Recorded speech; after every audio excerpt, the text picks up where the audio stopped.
Jackson State once again showed an offensive arsenal against Grambling that it just was highly impressive. But I'm here to talk about historically what this JSU team could possibly be doing, or what Coach Prime has built at 1400 Lynch Street, and what could we reflect back on and be looking at right now, this 2022 Jackson State football team? Buckle up your seatbelts, hit that thumbs up button, and we're going to talk about it after the bumper. Stay tuned.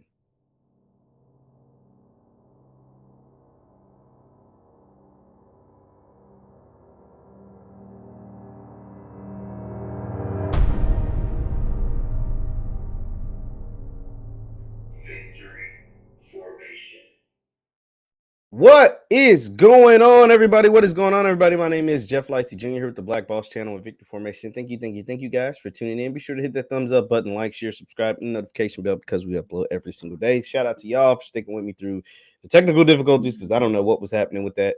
But we're here right now to talk about JSU, what we were trying to talk about in the last one.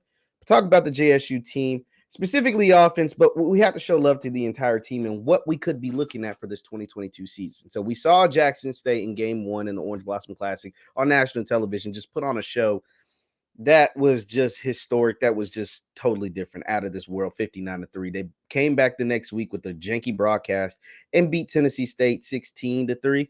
But then against Grambling, they gave up a couple of touchdowns, but they still won by 42 points. And what we're seeing with this Jackson State team is something that we haven't seen in a while in the SWAC, haven't seen in a while in all of HBCU football. And I'm going to show you what I mean by that. So with how Jackson State stacks up, not just in SWAC rankings or HBCU rankings, but we're talking about in the country, in all of FCS rankings that has some of your favorite FCS teams that you guys say JSU should be playing against. Now, here is what Shedeur Sanders is doing. We're looking at the passing yards through week 3. And Shedeur Sanders ranks top 5.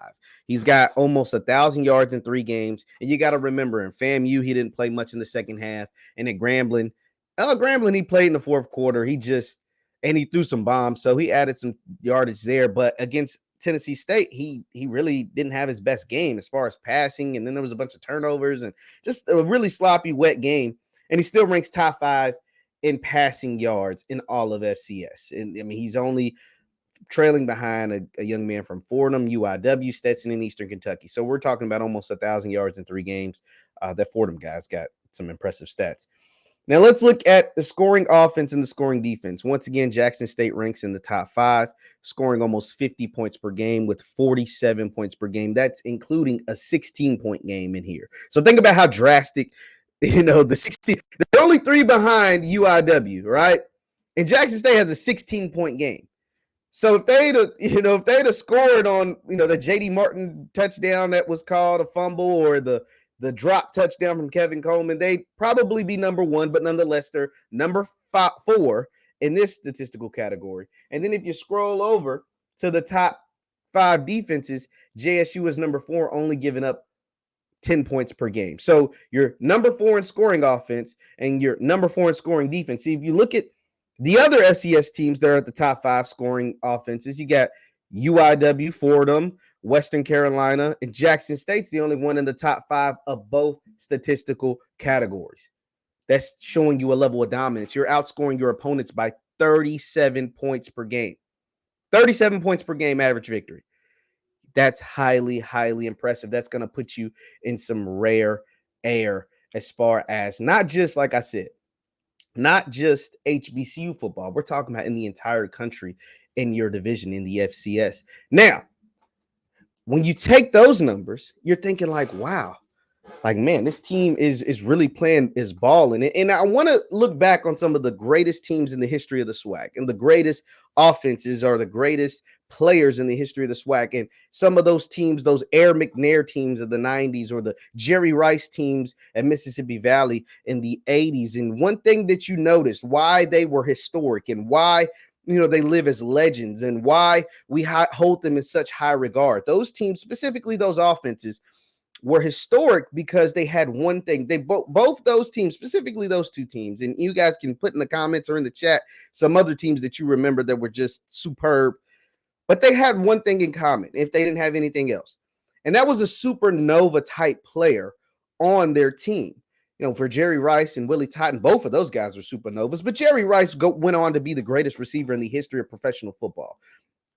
He was a supernova, right? Like at the time, people didn't know it. I mean, if you watched Valley and, you know, Bill Walsh knew it. He came down and took the Valley playbook and turned it into the West Coast offense with the San Francisco 49ers and won Super Bowls with it.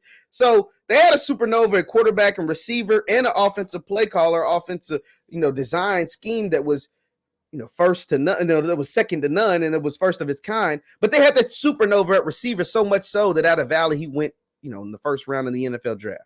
And then you fast forward to Aaron McNair in the 90s, and he was a supernova. I mean, the man just put up offensive statistics that look like what the guys are doing today. He was doing in the early 90s, and he goes number 3 overall. He becomes an all-pro, becomes a Pro Bowler, wins an NFL MVP. He's that dude, Aaron McNair. And now you have Jackson State, and they have their version of a supernova, and that is Shedeur Sanders. The combination of Shedeur Sanders and his ability to make plays at the quarterback position in conjunction with the up-and-coming rising offensive play caller, offensive coordinator, and Brett Bartolone to mix together with the new ingredients that is a new and improved offensive line and a running back that is one of the best in the entire conference. You've created a monster in the JSU offense. The JSU defense, Coach Dennis Thurman and those guys, they told us they were going to be improved. Some of us, including myself, really didn't believe it, but they have improved. And they have guys that are still injured. But they're already a better defense than they were as a collective unit than they were last year. The secondary's better. They're getting more pressure by more guys, and they're just doing it. But that offense, with that coach, as far as Bartolone, that player in Shedeur Sanders, and that play calling and that system to add with those added players, it's a supernova. We're watching something, and it's only 3 games in, so it's hard, but God bless Valley. They're the 4th game, and Valley's losing to Delta State. You're losing to Delta State, you're about to play Jackson State. I'm scared for you because it's not looking good. And the thing is, Prime has already made it clear that he wants to go out and dominate every player. Even though I love Coach Dancy, I love what he's building. I love that his team plays hard for him every single week. They're just not that good of a team this year. And I thought they'd be better. I did. I am one who went out on a limb and said Texas Southern and Valley won't vote. Both of those teams won't finish last. Texas Southern stomped out Southern, so they're looking good. But Valley, they're looking real shaky. But let me show you some more statistics for Jackson State. We're talking about the 47 points per game. They've only given up 10 points per game. You're first or second in the entire FCS with yards per play. You have a top 5 offense, top 5 defense, top 5 quarterback. I mean, look at these numbers. The running game, the improvement in the running game, you're averaging right here 4.2 yards per carry. Now, Sevion Wilkerson, the go-to back, is almost at 6 yards per carry. He's over 5. And the other guys combined, they add sacks to this, and they're still over 4.2 as a collective, as a unit. You're almost at 160 rushing yards per game. So think about it. You have a top 5 passer in Shedeur Sanders with a running back group or a running attack that averages 160 yards per game. And games that you're winning. Games that you're blowing folks out of the water. Games that most of the time your backups are playing the 4th quarter. Shedeur hasn't finished. He's only finished 1 4th quarter in 3 games. He's only finished. Let me repeat that. He's only finished 1 4th quarter in 3 games. And so this is historic type stuff. This is a team. Now, I granted, they did bring in a ton of transfers. They did bring in an influx of amount of talent. But it's one thing to bring in talent. It's another thing to get them all to play as a cohesive unit. The additions of Dallas Daniels, home run. Sevion Wilkerson, home run. Shedeur Sanders in year 2 in a new offense, under a new play caller, has been a home run. All the offensive linemen, from Zach Bro, Evan Henry, Mr. St. Patrick, all of those guys have been home runs. Tony Gray has improved. All of those guys have been ballers. They have worked out to the umpteenth. And I mean, this is a team, and I'm not trying to, but with Southern looking the way that they look, and Southern was picked to win the West, and Grambling probably being the 2nd best team in the West. You just beat Grambling by 42 points, even after spotting them 14 off turnovers in the first half. So you beat Grambling by 42 points.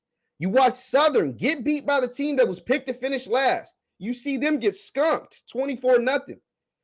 And so now I'm looking at Jackson State and what they could do to the rest of this conference with their remaining schedule.